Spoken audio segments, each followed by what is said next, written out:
Yeah. I mean, to me, I look at this and it can go either way. I mean, there's moments where I see it from both sides, but I've watched that video so many times. And we've heard and we've seen videos like this before, which I'm sure is probably running through his mind of large mob and mob mentality was certainly taking effect there with those kids. They're laughing like hyenas as their friends are beating up this guy, this stranger who's looking for his phone. There's cases where the guy dies, where the mob kills the adult because they can and they find joy in it at the time. And then later that goes horribly wrong. I don't know. I mean, yes, this is horrible. It is horrible that someone died.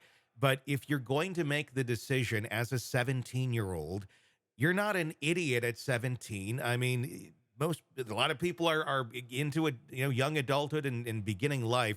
If you're going to make the decision to go and attack a stranger who's looking for a phone in a mob of people, and you get attacked back, in someone defending themselves, I don't know. When I was a kid, I would consider death as a real possibility for myself if I'm going to do that. I don't know what this guy is capable of doing. And he clearly was seeing what they were capable of doing. They had already overpowered him. Yeah, you know, I'm very conflicted on this from the beginning, this particular case, Yeah. because I agree so strongly with self defense. Hmm. One of the things we're taught in the FBI, as an example, is if somebody comes at you unarmed, and but you know that they are martial art trained, Hmm. you are allowed to shoot them because we train on once they close and are on you, they can incapacitate you and kill you Hmm. with their hands, and before you can ever react Hmm. by even trying to draw your weapon after you're engaged in the hand-to-hand combat. Yeah. And in fact, the statistics on what we call hand to feet murders is so high. People really don't really understand that. They don't know that everybody thinks, oh, gun, knife, bludgeoned, but hand and foot killings are also quite high. Hmm. And that's what you're talking about here. These mobs that come and basically beat somebody to death. Hmm. So I was conflicted, Yeah. but But I just it could not sit well with me. And then plus looking at the legal standards there in Wisconsin, it did not sit well with me that he lied. Because I think if you truly believe in your own innocence, if you believed what you did was just, you say that and you don't yeah, lie. but I think you can go and say, I have guilt about what you did, but it doesn't necessarily mean it was wrong what you did in defending himself. I mean, I think there's that caveat to it. Like, I mean, anyone, I think, just a decent human being, and I mean, this guy has no record. I would assume he's a fairly decent person outside of this moment. I think even if you're defending yourself, you would feel guilt about pulling that knife out and stabbing somebody, not necessarily because you shouldn't have done it to defend yourself, but because people did, in fact, get injured. You didn't want that to have happen. But again, does that mean that's wrong? And it's interesting because it's almost defined by the state if it's wrong or not. Had this happened in Texas, Yeah. had this happened in Florida, I think we'd be having a very different verdict. I think we'd be very much looking at stand your ground, and he stood his ground. I know Wisconsin's not that, but at the end of the day, we're talking about, laws that people make in states. It doesn't necessarily change emotions when you're in that state of panic and trauma. Well, two things there. We know by the popcorn verdict, and I always point that one out because that was literally somebody throwing popcorn at somebody at a movie theater. In that case, I'm very well versed in. Hmm. And he shot the guy and he killed him. Hmm. And he was, acquitted. And again, to your point, it's all about the laws in that state.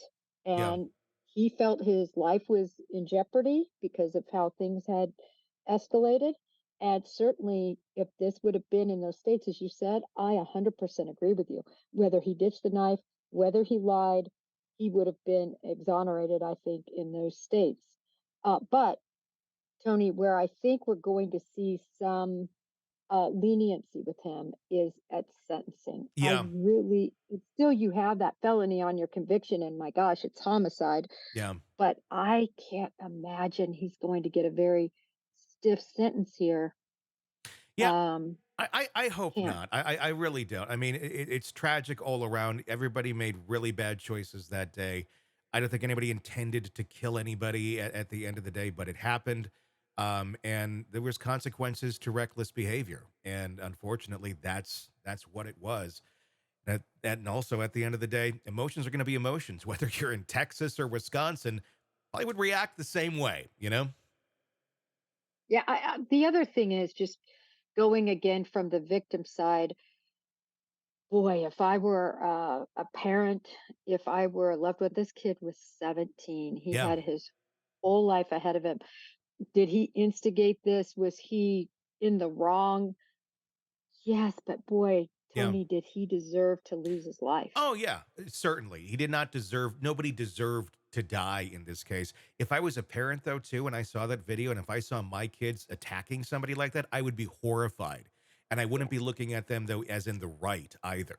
And I think that's another part that we're kind of missing in this whole thing is what the hell? Like what is going on with these kids in their minds that they think this is an acceptable thing to do or it's fun and great? That's a really weird thing. And I think speaks probably more to a societal problem than it does just these kids because this stuff is happening everywhere.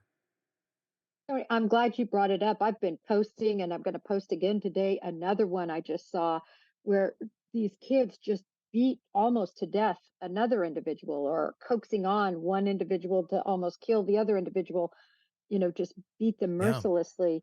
And I've been posting some of these videos to say, what is happening? Yeah. These are kids, Yeah. they're young, and how can, what has changed? But I do believe, at least in this situation, the Apple River, definitely alcohol and who Yeah. knows what else had a lot to do with the poor judgment of these kids in this situation. I'm not providing an excuse. Mhm. I'm just providing an explanation to Yeah. some degree as It's to how this could have elevated it's like part of this. the recipe, and unfortunately, in the state of Wisconsin, alcohol is involved in almost everything.